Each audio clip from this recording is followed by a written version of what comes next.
How you been feeling, dude? How's everything been going? Everything's been all right. Everything's been all right. Just living life, doing what I can, things like that. Felt that same. It's good to be talking to you again because it's been a minute since we really like sat down and spoke. And I know that's just because of just timing. Both of us are working on our own personal things. For sure. Yeah, nah, yeah, it has been a little bit now that I think about it. It's been a like a week or something. And it's been like a good week. Any new things you've been working on? Any any new projects? Since my last project, New Era, that dropped in August, Mm. I just been working on new music, been doing this and the third. I have a few ideas on what I want to do, but for right now, I'm not so sure. But hopefully, I do come up with something crazy soon. I feel like that'd be fun to do, fun to show off. Well, of course, I can't wait for that to happen. The shit you've shown me, my God. But Yeah, man, I'm really excited. but in between that, you did mention that you did release a project back in August, I did. and I did. I would just I could ask so many questions about it, but we're gonna start off simple with it because this is just out of all the projects I heard from you, this one was very fucking filled with content. It was compact, emotional, hard as hell. I don't I There's not enough adjectives I could use to describe it. Sometimes I don't know how to describe it. It's just hard. I don't know how else to say it. But you dropped a project called New Era, Yeah. and the concept of it. How'd you come up with the idea? What was it like working on the album? Working, getting the features on it. Just what was it like? I want everything. So I'll start with how I even got the idea. It was back in January. I was making a song with my friend Ant, um, called New Era actually, and after it was after my previous album 19 that dropped in December. I just kind of like I felt like it was such a big step up, and then that's how the album just kind of adopted the name of New Era, and I was just kind of like I'm gonna do things so different. I'm gonna think incredibly different from how I've been making music to how I'm gonna make this project, and just this project. That's the only thing I'm gonna focus on. And I did drop some other smaller projects in between, like Spotlight and Pink with Intra. So she also helped out with New Era as well. But most like all of my focus went into New Era for the most part, and making it was such an experience and a blessing. I don't use that word a lot, but it was a blessing to work with everyone, get the people that I wanted on to the project, and genuinely have everything sound just the way that I envisioned it sounding, and have it come out just like how I wanted it, just how I'd like dreamed of it since January. Um, and it was genuinely just like it was like magic. Like every time I stepped into the studio with my people, it was like magic. It felt really magical, like every session. Nah, that's wonderful, and that's the type of stuff that I love hearing. What about artists that work on like specific projects? That is just like, not that you don't love your other projects, obviously, and not like that you don't get excited for, but sometimes there's always that one mixtape, album, EP, whatever it is, just that one project you work on that's just, there's something about it. Yeah, that's what this was. That's what this was, cause um the just the way that I did everything was so different. I worked with a lot of people. I could definitely say I had a team on this one, and worked with the same few people day in and day out. It took forever. I think the last song, Silverhand, that took us all of May to make. Um, like a month straight going back and forth, producing, like just editing everything, just getting everything down. And then it did take a little bit longer to just mix everything the way I wanted to hear it, before it I submitted it like a week before the release date. So, um, yeah, it definitely it took some time, but I put all of my heart into it. So, Bro, I could fucking tell, and I'd say it was worth the wait. thank you, bro. Thank you. Like that's, I listen to New Era when I'm angry. Does that make sense? Yeah, Yeah, I yeah, listen to New Era like if I'm feeling angry or like if I'm working out. Like that's that type of album that it is for me. That is just, I think I finally know the word to really describe New Era. And it's simple, raw. That album is yeah. raw. It is. Yeah, it is. And there was times where I was just genuinely fucking mad, like on that album. And then there were other times where like there are obviously songs that aren't angry. There are songs that like I was, feeling kind of like empty. And that's where you get songs for like 7 a.m. and what's the other one? There's one at the beginning. I know there's one at the beginning. I'm forgetting my own songs here, but there was another one. There's another song at the beginning. There was 7 a.m. and something else, and also She Was Never Real as well. Um, and it's like those songs right there. Yeah, with you. There it is. 7 a.m. with you, and She Was Never Real. There were songs that I was like, I felt kind of like I felt emptier than I did most times, and Mm. uh, I kind of wanted to put that in there as like as a reminder. Is like it's not this new era isn't just anger. It's pretty much like everything. But also, new era is tied to my album 19, which most people do not know. I actually didn't know that too. If you told me that before, then I apologize for forgetting. But I didn't know that. That No, it was like tied to okay, that it was so tied to 19. yeah, 19 was it was made for like a milestone. It took me all of 2024, all of 2024 to make that album. Mm. Um, and it was kind of like a milestone thing. I released it on the same day that I released my first project back in 2022. Um, and it was kind of like a different perspective type of thing. So there was like two versions of me. There was one that was in the spotlight. Everyone knew him, this, that, and the third. And then there was one that was just like a regular dude, right? And I took that like viewpoint off of me back when I was like 17, 18. I was like, um, I feel like I'm living a double life. I feel like I'm living two people, and so instead, I decided to put both my artist self and my real self as like one person. So it's like a weird like a fusion of sorts, right? Mm. And as I was making that album, there were different like challenges in it. Like one perspective for the regular version of me was like battling with losing, I believe it was losing a girl that he fell in love with that he met one night. Um and then it was also a similar struggle for the version of me that was in the spotlight. Um and he lost some of the people closest to him because he just forgot to check his surroundings. He forgot who he was. And so New Era kind of picks up where that left off as like a angrier approach of like being angry at myself more so, and then also just trying to find the spot that like that I was at where I was like grounded, where I really checked up on my people, where I was myself. So that's kind of where it is. It does make it a bit of a darker album, but it's tied to 19 like directly, like a more like a look within itself, like a look within yourself type of thing. I got you. I got you.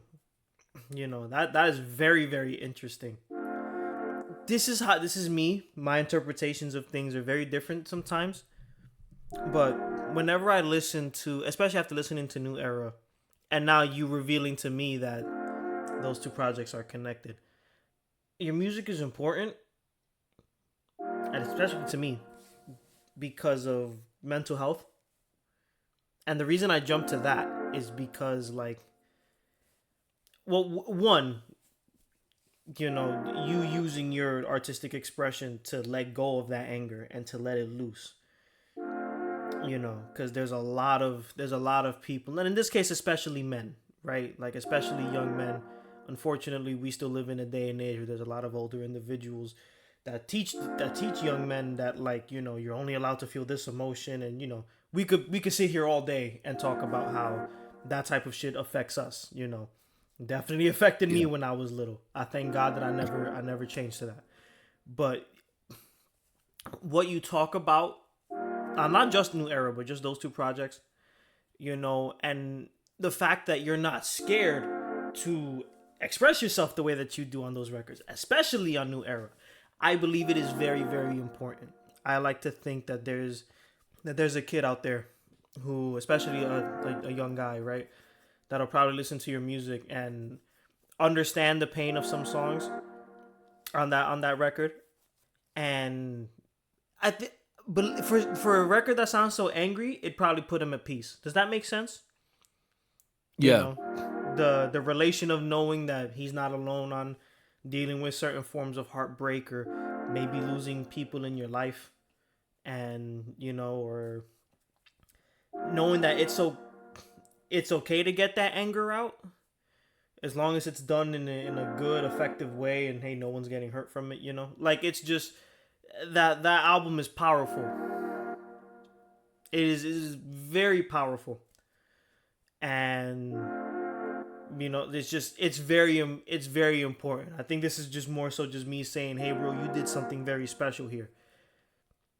Thank it you. it takes a lot for someone to bear themselves like that and put out any form of artistic media that's willing to be like, yeah, I went through these things and it made me angry as fuck, but I'm willing to put that on a project. That's very, like, that's powerful. Yeah.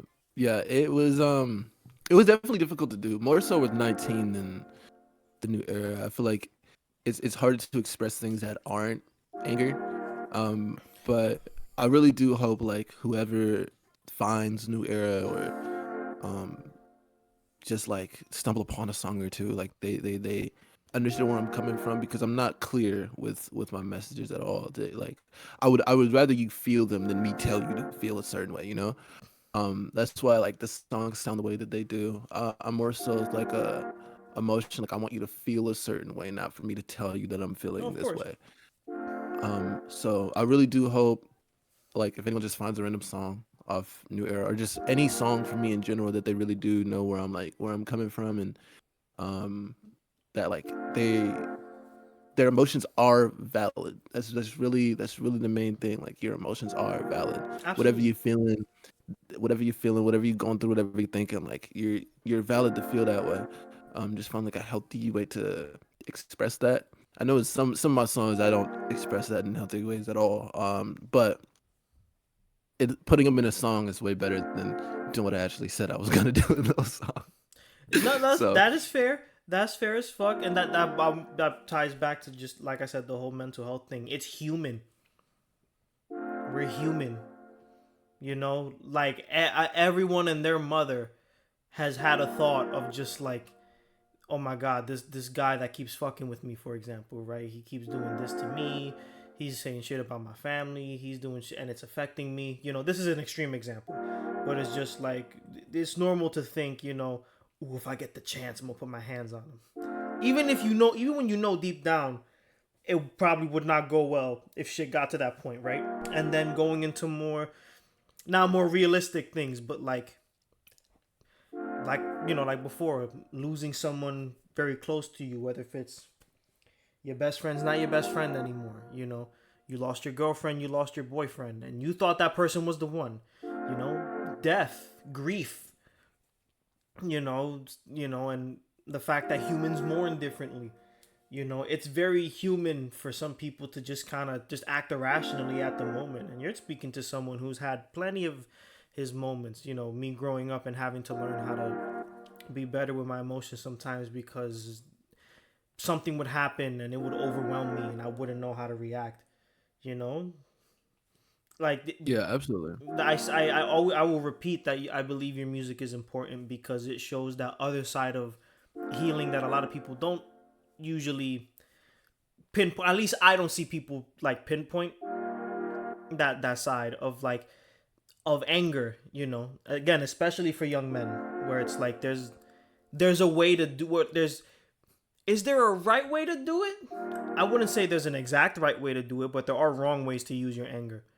You know, Absolutely. and Absolutely. the fact that you again you have an art form that you can really express that, like, you know, some songs where you'll say the wildest shit, but it's just we know why in the context of the story you're telling, the song, and you know sometimes the track placement. Because I also want to point out, you do a thing that a lot of artists do not do, and this is not a shot, I promise it's not. It's just some of my favorite. I'll give a perfect example. One of my favorite rappers of all time is Benny the Butcher. I'm a huge Griselda head, and yeah, huge Griselda head. And Benny is a monster to me. And one of my favorite projects from him is a project called Taina Talk 4, right? And on paper, the album looks amazing, right? And the album is great, right? A J. Cole feature, a Boldy James feature, and Alchemist and Hit Boy. Not Hit Boy, Alchemist and Derringer. I stand corrected. Alchemist and Derringer do a 50-50 split on production. So you think like, oh my god, like this is fantastic, and it is great. But one of the things I found a little off was just the sequencing, right? The album to me sounded more so just like, here's just a bunch of great tracks we made and we put it together, and there's nothing wrong with that. But when you're trying to make something cohesive, and you have a message you want to put into your project, you have a story or a theme, you know, and you want to connect everything together. Like you do this thing, and not just New Era, but even on like your other projects, such as 19 that I've heard, where whether if it's as simple as a song fading into the next one, or you'll find a way to uniquely transition like 2 or 3 songs together, depending on like, you know, like it's very seamless. And the way they go from one track to the next, it's not just okay, this song finished and now here's the next one. There's a reason as to why the tracks are placed the way they are, and there's a reason as to why the songs transition into each other. Sequencing to me is very important in the process of doing any album, any EP, any mixtape, especially like if this is a big project of yours and you're really trying to tell a story. That does wonders. You know, little moments of ear candy like that really lets the audience think, wow, okay, so this is different in a good way. You know, so I also just Yeah. want to point that out too, that you have your own unique way of sequencing, and I think you got that down to a T. And that's very important. I'm honestly, I'm really glad that you like realized that and like pinpoint that, because yeah, I do, like it takes forever. What part of the like I can make a song with snap my fingers, right? Like it does not take me long. And you've seen that. You've seen how long it takes me Yes, to I have. It'll be like a few like it takes days me no time. max. Yeah. Yeah, a few days max, and Yeah. you're back with something. Like it takes me no time at all. But what takes me so long with crafting these projects is how do I want them to feel going song by song. And actually when I started out, when my first project like Lost in Astral World, I call it LIA. When LIA dropped, my mom, she's also been making music for a while, a huge inspiration to me. Um like when she listened to it and she told me, she was like, it's good. I like all the songs on here, but it feels sporadic in the way that you laid your tracks down. Like going from song to song is a little chaotic and it's kind of rough to hear. And I studied what I did there, and then I would improve on it every other project going forward. And I feel like I now for me it takes days, months for me to even make like the track list on my projects. I wait until like the last few weeks before a fucking album comes out for me to show off the track list, for me to even post it, talk about it, whatever. Because I don't know how I want to lay it down. I don't know how I want it to sound. It goes through so many different drafts. For New Era specifically, I changed the track list maybe 6 to 8 times. Like just I wanted it to feel a certain way, and each time it was close. But the final product, how I got it, Vic, which is one of the executive producers for the album, and then Esco, she was also on some of the songs. We sat in the studio and we remade the New Era 4 times that night. It took us hours just to get it to how it is now. It took forever, and I was so nitpicky about it, and there was times we had taken some songs off, we added more in there, so like we really changed a lot. And one of the final additions to New Era was actually OMG, the bonus track after Silverhand. Like that, people they were like, I don't know if you should put that in there, and then but once you hear Silverhand, that dark as like rap rock song, right? It goes from that into this bouncy ass like K-pop sample. Yeah. It sounded like two different endings to the same thing, right? Yeah. And so that's why I had it in there. And then when I explained it, they were just kind of like, that actually makes a lot of sense. And so that's why that's in there. That it wasn't supposed to be originally, but it added like it added more like texture, or just like an alternate way to look at things, which is what I wanted. Um, Kind of like an open type of interpret how you think that I'm feeling now after everything. Um, Same with 19. I did the same for 19 as well, with Gone being the final track. So I got you. Yeah, no, that is very, very important. I like to think of a Ghostface from Wu Tang and LP said something that like I think of. What one when it comes to writing, just write what makes sense to you. If it makes sense to you, that kind of eases off like um I like to think that it eases that kind of anxiety you may feel of like, what if I say this or write this or make a song about this and it doesn't click with people. In this case, with all due respect, who the fuck cares? Does it click with you? that part. And at the same time, just there's a lot of rappers to name, but there's like a good number of rappers that like I learned that sequencing thing from them. If actually there's two producers that really introduced me to that. Like, nah, when you're making an album, you know, and you're making it a cohesive thing, we're from like it's an like, okay, audio movie, right? That's basically what this is. An audio Yeah. movie, right? It's Madlib and The Alchemist. Those two were the ones that really introduced me. Similar to how your mom introduced it to you. Like, try to think about the sequencing and how you wanted these tracks to go together. Like sometimes, Alchemist will do a thing where like he'll reverb like the ending of a song and the reverb ties into the next song.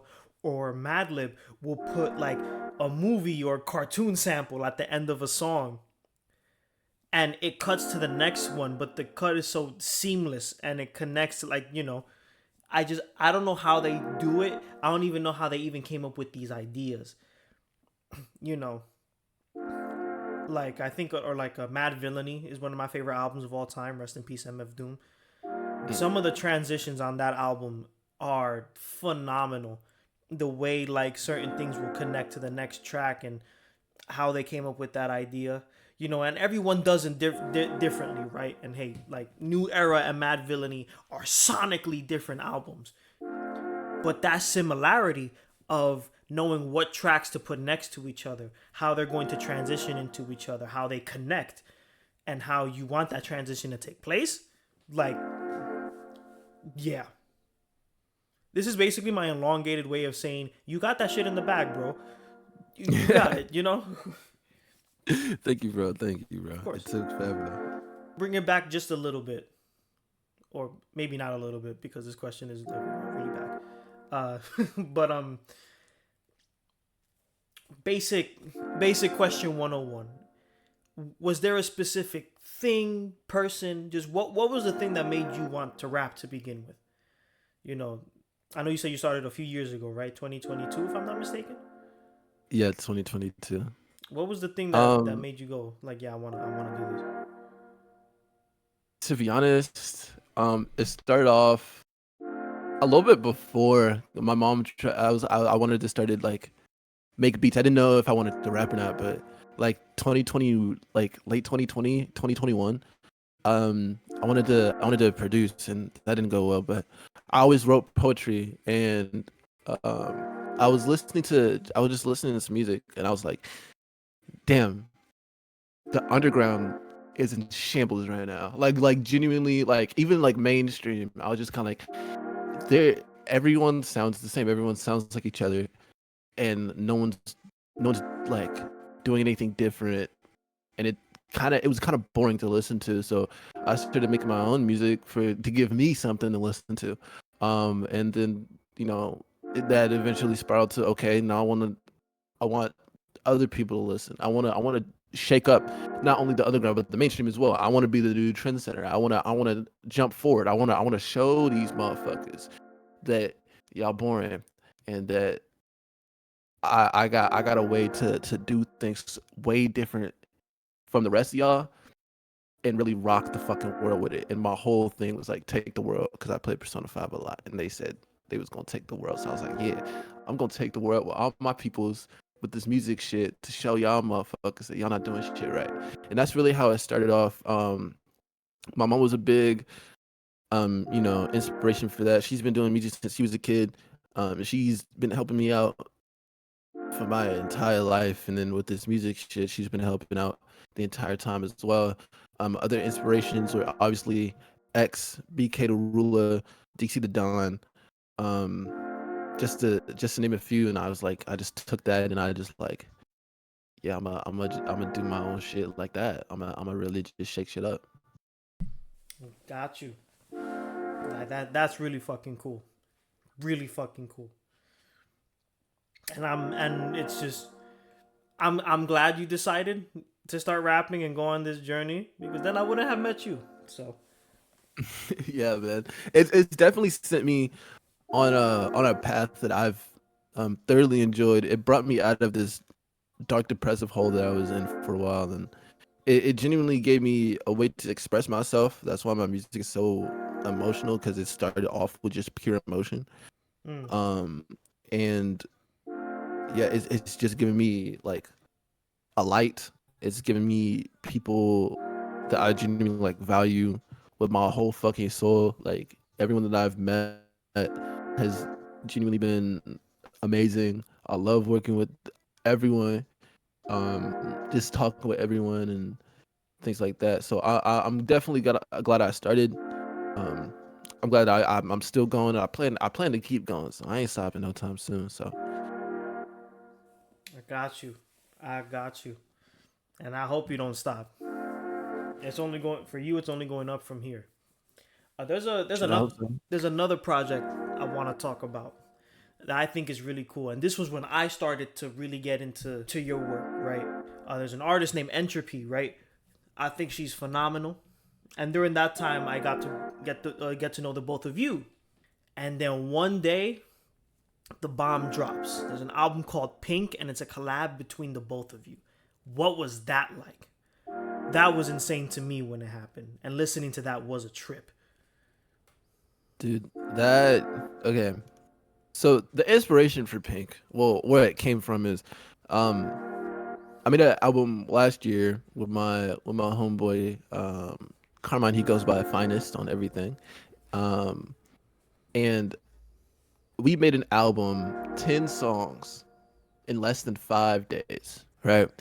Fucking crazy. It was the craziest fucking thing that I've ever done up until that point. And so when Intra heard it, that gave her an idea to do the same thing, um, for a collab project between us. And I was like, yeah, fuck it, sure. And I think it was a bit longer. I think this one actually did take more like a week or something like that. Um, but yeah, man, that shit was insane. It's way darker than anything that I've made before. Um, and definitely has some crazy ass range to it. Um, with like the production, with my part, interest parts. Like she genuinely did like an amazing job on that project.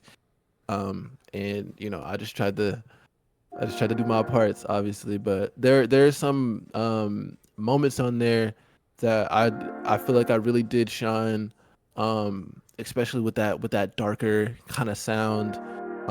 There was a song on there, can't remember the song name for the life of me because I can't remember my own songs, but um, I had a verse on there, and I just had an idea to like it was a real dark, gritty type of style, and I was like, I'm gonna make my voice crack. I wanna make my voice crack every now and again to really like emphasize the anger that I tried to portray on there, and I feel like that was one of the really big highlights off that motherfucker. But yeah, no, that was an insane week. We made it in just a few days, man, and had it pretty much done and dropped it same month. A As few Spotlight and Pink dropped in days. the same month.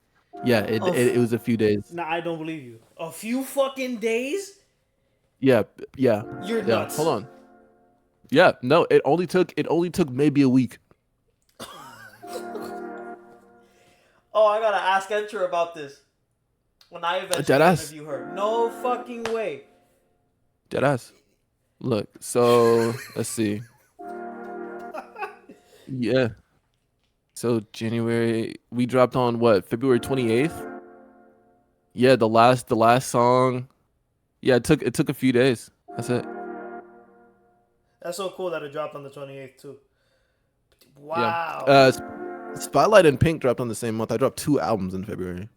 You're beating me to it, bro, because I was gonna ask you about Spotlight. And it's just like you But yeah. Let's talk about Spotlight. Yeah, fuck Yeah, it. Let's fuck talk it. about Spotlight. Let's talk about Spotlight. Like everything, right? Yeah, like Spotlight. Spotlight were throwaway songs from the 19 era. Spotlight was throwaway songs from 19. Some Okay. of them were yeah, some of them were songs that I made like extra. Like the songs I made with Esco were not throwaway songs. And then I think the only other one was Crash. But like everything on there was, you know, it had a chance of being on 19, and I just took it off because it didn't fit the narrative, or it just didn't fit, right? And so I dropped it the same night that I had a show that my friend Gabby invited me to perform at. She's also on New Era. She's on 2 songs. She was never real in Teardrop. Shout out to her. She's amazing. Um, Mm-hmm. and yeah, I dropped it the same night that I went to perform there. And honestly, it's really good. It's only 15 minutes long. I really like it. I feel like it's a good range of things, and I also performed 50 on with Esco at that show. And people ate that shit up. It was amazing. So it was crazy, dude. Spotlight doesn't get the attention it deserves, cause that shit was crazy, and it hurts me still. But Mm. it is what it is. It'll get its attention one day. That was also like a really good project. Very good project. All your projects are like they're all fantastic in their own unique way. You know, and like that's some Kendrick Lamar type shit. Like I remember when Untitled Unmastered came out, and I thought it was like a tape of some kind, right? That is just Kendrick doing the kind of like you know some artists do like I call them victory lap releases. You know they drop the big album that they were planning, and then like a couple months later they'll drop just a smaller project, but just to be like, yeah, you know. Yeah, But and then I learned that the songs from Untitled Unmastered were songs from the To Pimp a Butterfly sessions, and I think that's so awesome that was basically like, yeah. So here are the songs that didn't make the cut uh for 19.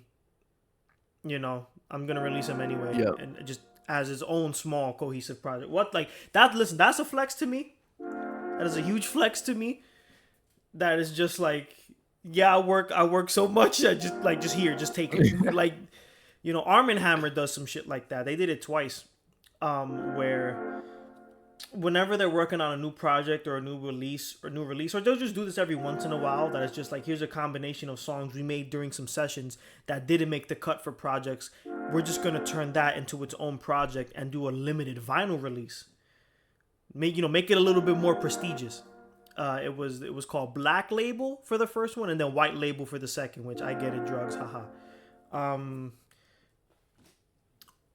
but yeah, both of them. No, reverse. White Label was first, and then Black Label. But it was like that really surprised me, because sometimes some of the songs you will hear on other albums that I was like, oh, okay, this song was meant for this project, and then you hear some songs that didn't make the cut, and like you wish they did, but just the order of it and everything. Like I'm yapping now, but it's just fuck, man. Again, that is a flex to me when someone Yeah, can do man. that. I got ideas for a victory lap of sorts for post new era. So I got you. I hope to get that out sometime soon, because the shit that I'm sitting on right now is it's a little crazy. It's a little crazy. I got you, and I can't wait for that. I cannot wait for that. And hey, shout out Entropy. She's wonderful. Yeah, shout out intro. So let's step away from the music shit for a little bit, because as much as well as everyone else, that I am a fucking dork, and I love me some cartoons and anime and gaming, comics, wrestling, you name it, I love it. Yeah. Right? And you've made it no secret that it's either arguably your favorite game of all time, or at least minimum it's one of your favorite games of all time. Cyberpunk 2077. Ooh, Just don't even get me started on that one, boy. just lay everything. Just lay it on me, everything. All right. Cyberpunk genuinely changed my fucking life. I feel like from the bottom of my core, that game really changed my fucking life. I even got Cyberpunk references and samples on the new era. They're gonna probably fucking take me to court for it, but I don't give a damn. Look, all right. I love that game so fucking much, because it gives like it's a futuristic, it's very fucking futuristic. Obviously, it's in 2077. Everyone has like some type of like cybernetic implants. You can like modify technology. You can get blades out of your arms. You can jump over cars and shit. You can like genuinely whatever you want to do, you can fucking do it with the right implant, right? But what I love so much about that game isn't just the setting and everything like that. It's the characters, it's the story, and it's the way that they built that world. And the details in it as well. As you play as someone named V, right? And this ain't a spoiler. It's the first fucking thing that you do in the game. Right. You go, you meet this person named Jackie, and you eventually get this mission from a prestigious fixer, which is someone that orchestrates some missions for the people that for the mercenaries, obviously. And you get this job from a prestigious fixer. It goes to shit, and then you are now stuck with Keanu Reeves in your head, and you're trying to figure out how to not die. Swear to God, that is the fucking plotline of the game. It is, and the way that you go through the city and meet these people is genuinely amazing. You try literally everything you can, because at the end of the day, you know that you're gonna die if it doesn't work out. But as you keep going, like the hope that you have slowly fades away. But you do grow as a person. Before, you just kind of like shut off. It's like, fuck everybody, if you get in my way, I'm gonna kill you. But by the end of it, you're just kind of like, I at least want to, like, for the people that I know, for the people that I love in this city that I fucking hate, I want to set them up the best way that I can before I'm out of here.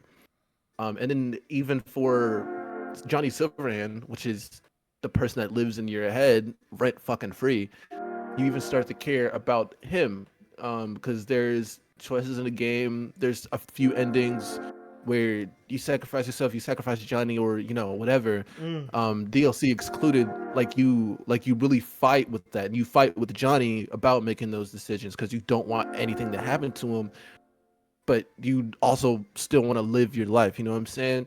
And there are just other smaller moments throughout the game. There's conversations, the way that the world is built, the way that you interact with the characters that make the game feel so alive. Like you're not playing a game, you're playing an artistic experience. Like mm, there's passion here. And every time you pick up the controller, you're not playing a game, you're transported to another world. Like it really feels like that. It's so detailed and so involved. Um, like that game has hurt me a lot of times. I feel like I've actually like had to make those decisions. Like, and then mm, even in the DLC Phantom Liberty, you have to make some decisions for yourself or for someone else, and it's hard. It hurts. Like after I finished the DLC, I had to put the game down. Like I couldn't play it for a while because like it hurt me.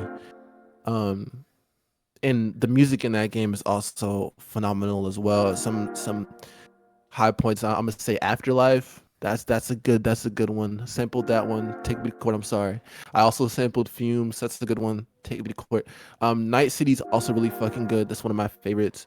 And then for the people that only watched Edge Runners, Cyberpunk Edge Runners, I really want to be at your house, something like that. I really want to stay at your house. mm. Really fucking good as well. Like that game is just all around. Genuinely, I'll give it a 10 out of 10. I feel like it's fucking it's amazing. It's not perfect, but it feels perfect. No, I feel you. I feel you. And I remember when like when Cyberpunk was going through that thing where it was just like when it first came out and it was very like buggy and everything, and what it's just seen. I think of like No Man's Sky too. Like both of those games are the perfect examples of just like when it first started, it did not go well. And the developer said, we need to lock the fuck in immediately and end up creating a genuine masterpiece. Yeah, That it was just like, you know what? Maybe that needed to happen because look at what we got. This is amazing. And that's Undertale for me. Not saying that Undertale had a thing where like it came out bad. No, I think it came out from the jump when it released, right? But Undertale is my personal favorite game of all time. yeah. That game is oof. I have a few games that just like hit me. I like games that hurt. Believe it or not, like I do. I like game because like a good story, like you can hand me good gameplay all you want, but if the story is boring, then no one's gonna play. Look at the fucking Avatar game. All right, that like the gameplay for that was good. It wasn't a buggy game. The gameplay was good, but RDC couldn't play that for more than 2 hours because it was fucking boring. And if you give me a game with just okay gameplay, but the story is amazing. Like if the gameplay is only just engaging, there's no like real depth to it, and the story is amazing, bro, I'll play that shit forever. Like people get on like the Persona games for being like, oh, the combat system is not too in depth. My nigga, does it matter? Because the story is good. Mm. Persona 3 made me cry. Persona 5 made me cry. Like those are good games with good stories. Like yeah, sure, it has the same start, but each story is completely different with different like moral settings behind it, with different goals behind it. Like though Persona also one of my favorite series ever. Persona 3 and Persona 5 I regard as S tier games. Persona 4 was good, but I got beef with the main character because he's boring. Um, but Persona's also really good fucking series. I love that franchise so much. Um, those are S tier games along with Cyberpunk. Um, and those are the only games I consider S tier are those three. Because I haven't played another game that really hurt me that deep. Obviously, there are other games with good narratives and good stories, but um, it doesn't hit the same, you know? And I love Halo as well. I'm gonna make some people upset. I love Halo from the bottom of my soul. Same I've here. I've So been playing Halo. Let's see. I've been playing Halo since I was a kid, Same here. but But the story of Halo is not that good. I hate to say it. oh, I hate to say it.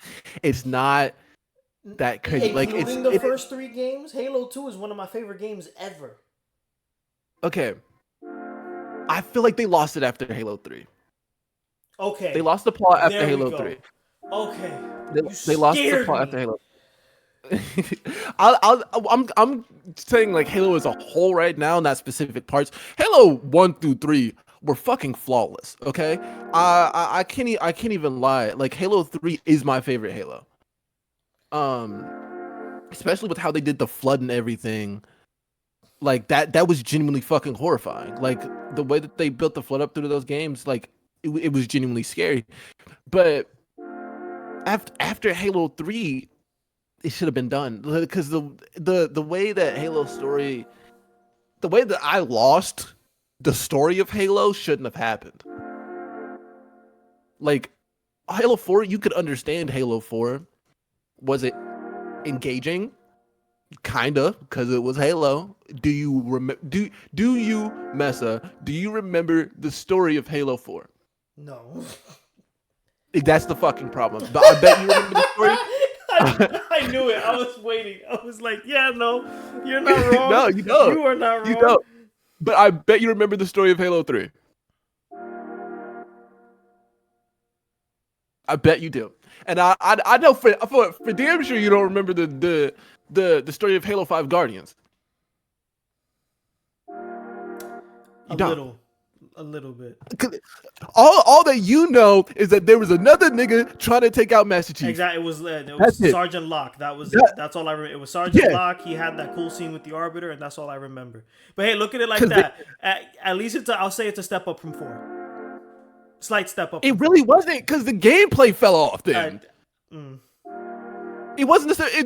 They just traded spots. They just did a little switcheroo. At least Halo 4 had good gameplay. And Halo 5 didn't even have good gameplay. And then they tried to bring it back with Infinite, which has fantastic gameplay, but ain't shit in it. Like the gunplay is amazing, but there's not shit there. The story is like you turn Halo into an open world. Okay, that could work if they actually put things to do in it. Okay, there you go. I disagree with the open world aspect. Not that I have an issue with open world game, because you're talking to someone who plays Warframe, and you're talking to someone who thinks Breath of the Wild is a masterpiece, you know. And I love 3D Mario games, specifically like 64 and Odyssey. Odyssey is my favorite Mario game of all time. You know, there's nothing wrong with doing something open world, you know, that could really, you know, like, but you need to be creative with it. You need to put the content in place, give people a reason to go around and do what they do. You know what I mean? Yeah, and they didn't do that. They didn't do that at all. As I was playing Halo Infinite, I was like, this is so sick. I get to swing around like I'm Spider-Man, but I have to travel a whole country to fight some people. Exactly. Or to even and there's really like, it's mindless progression. There's like, oh, you got points on the map. You need to go here and kill these aliens to unlock the next piece of story. Why? There's like, and here's a game that does the same thing, and you're probably like, there's gonna be people that listen to this like, why is this a comparison? I'm gonna put this onto the Spider-Man games. It's specifically Insomniac Spider-Man. Now, yes, there is a problem with Insomniac Spider-Man with how they do their open world. But aside from just missions, the map is littered with side objectives, right? Yeah. But at least they give you something to do. You have something to do, and then also there's progression there. Obviously, the linear progression of you punch bad guy, you get reward to upgrade yourself. But like, there's something there, and also you don't have to do it in order to get to the next mission. Exactly. It's not, they're not locking the game behind these side activities. Mm-hmm. They're optional. Now, there are some missions that'll highlight them for you, like in Spider-Man 2, the Mysterio, or back in the original Spider-Man of 2018, The screwball missions. Oh yeah, Fuck screwball. I hate But Screwball, it's but like that mission was funny. it was like, but like genuinely fuck screwball. I don't like that motherfucker. I know, me But neither, me like, neither. But I love these games, so I like the Spider-Man games are fucking masterpieces to me. So I love that you're bringing it up. And hey, if you want, bro, I'm gonna do you one better. You ready for this?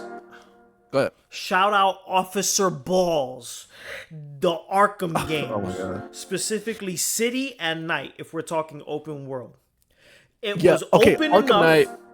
It was open enough where it's like I consider them open world because like the map was big enough where you can traverse through different areas, but they were really able to, I don't know, nail like Arkham City seemed huge to me when it came out, even though that game was just a fraction of Gotham City compared to Arkham Knight, and Arkham City is in like my top 10 for video games all time, right?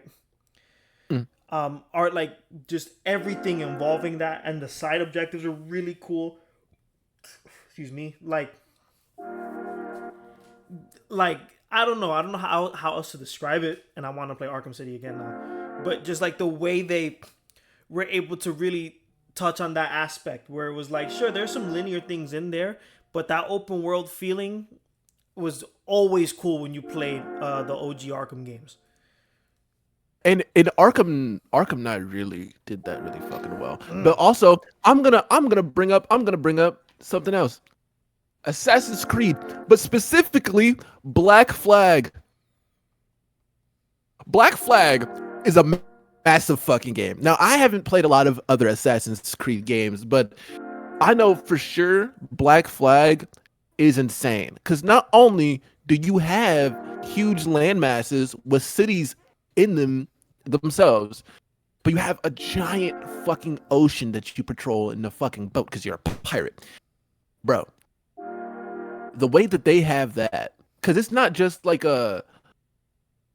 like they do in like Halo Infinite, right? Or even in Spider-Man.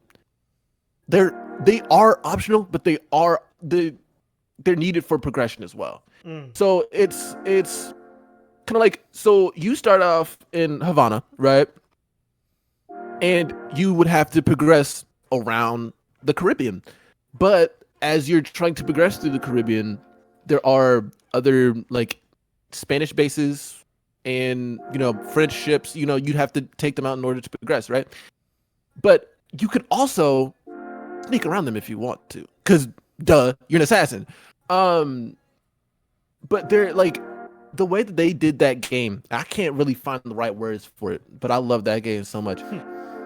It's damn near flawless to me because it's engaging as well. Because you can do it on foot. You can definitely run up and do it on foot, or you could do it in a big ass wooden ship. And I feel like that's so fucking sick. You could board other ships. Like you could take down a whole fortress on the side of an island in nothing but a pirate boat.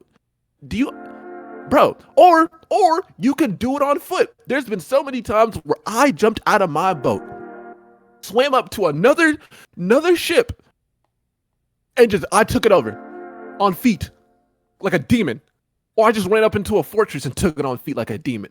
Like there's so many ways to like play that game and do the things that you want to do, or you can just not do it at all, and you can complete the game all the same.